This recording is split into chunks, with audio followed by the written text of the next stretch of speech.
Calling all detectives.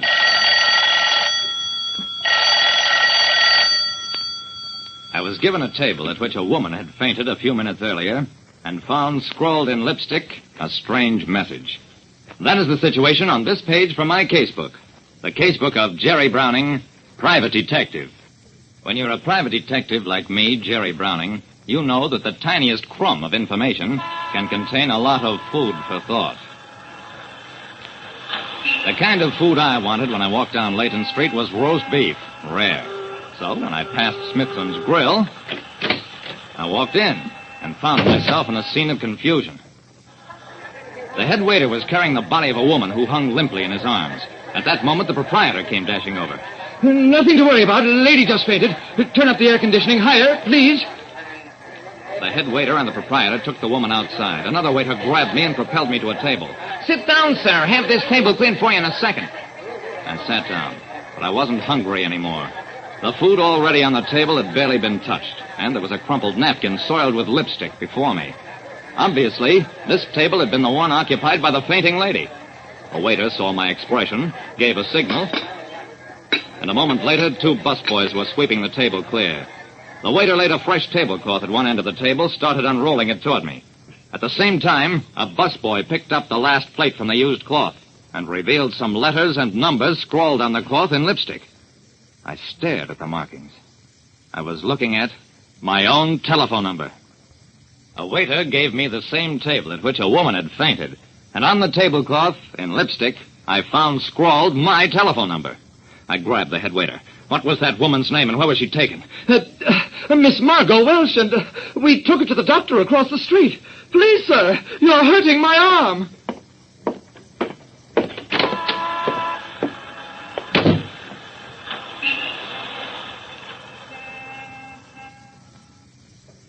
At the office of Dr. Henry Drake. They gave Miss Welch emergency treatment for poisoning. She was taken to Wentworth Hospital just a few minutes ago.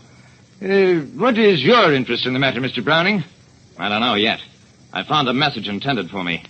I'll know more about it after I talk to Miss Welch at the hospital. Dr. Drake shook his head. I doubt that. She has a bad case of shock, loss of speech. May take weeks to recover.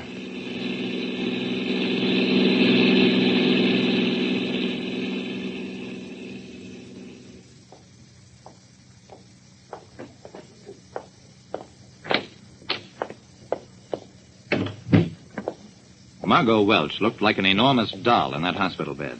She stared wildly at me, then at the hospital attendant. I leaned over her.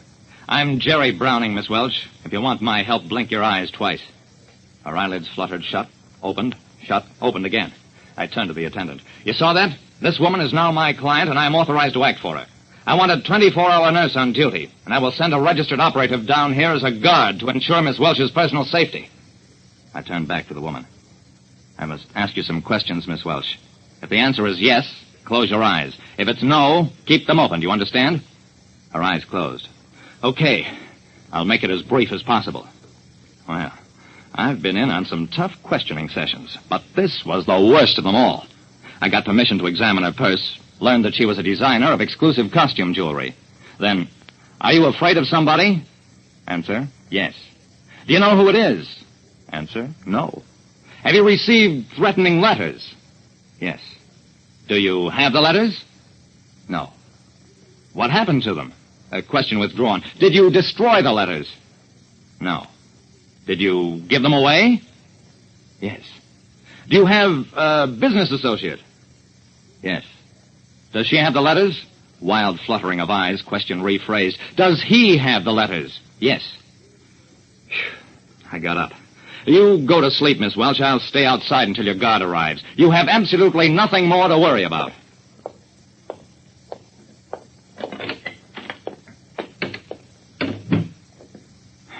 Out in the corridor, I mopped my brow and wished I felt as self-assured as I'd sounded. I phoned Jack Marbridge, an unassuming little operative who'd slap a tiger in the teeth if it happened to be in the line of duty. I explained the assignment, waited until he arrived, then...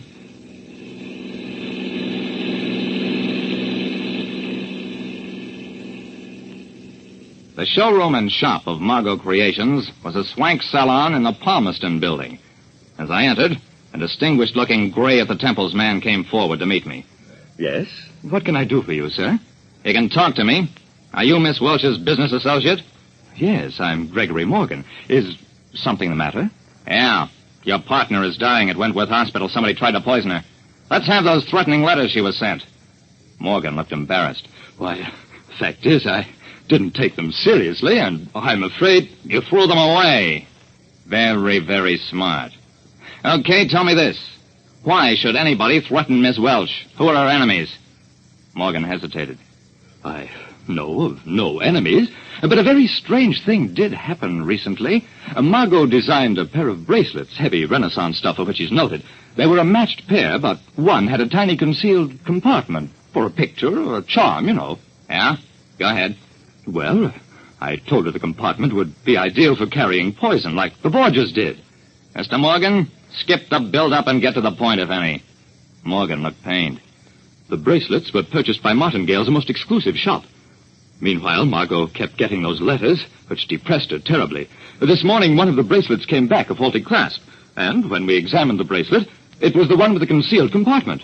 And what do you suppose was in the compartment? I've never been so outraged in my life. I grabbed Morgan by the coat. What was in there was baloney like the rest of your story. I picked up the unconscious Morgan, slapped him out of Slumberland, took him down to my car and downtown to Smithson's Grill, where Miss Welch had been poisoned. I want every waiter in the place to take a good look at this character and tell me whether he remembers seeing the guy here about the same time as Welch got sick. Why, sure. He was across the room, and when he saw the dame, he got up and talked to her for a couple of minutes, then went on out. That's what I thought. And he dropped some poison, probably into a water glass. Come on, you amateur Borgia, let's go to headquarters.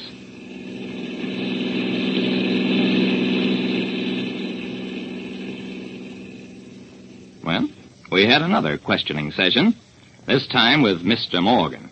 And he finally confessed that he'd tried to frighten Margot Welch into selling out. And when that didn't work, tried to poison her. His big mistake was to assume that Margot was really dying, and to hint that she'd tried to commit suicide with some poison she'd found in a bracelet. That was the point at which I slugged him. Like I said, you don't have to be smart to realize that a woman who's trying to kill herself won't merely leave a detective's telephone number scrawled on a tablecloth. The female of the species is never that quiet. Listen next time to Calling All Detectives, mystery drama, mystery quiz, and a chance for you to match wits with yours truly, Jerry Browning, private detective.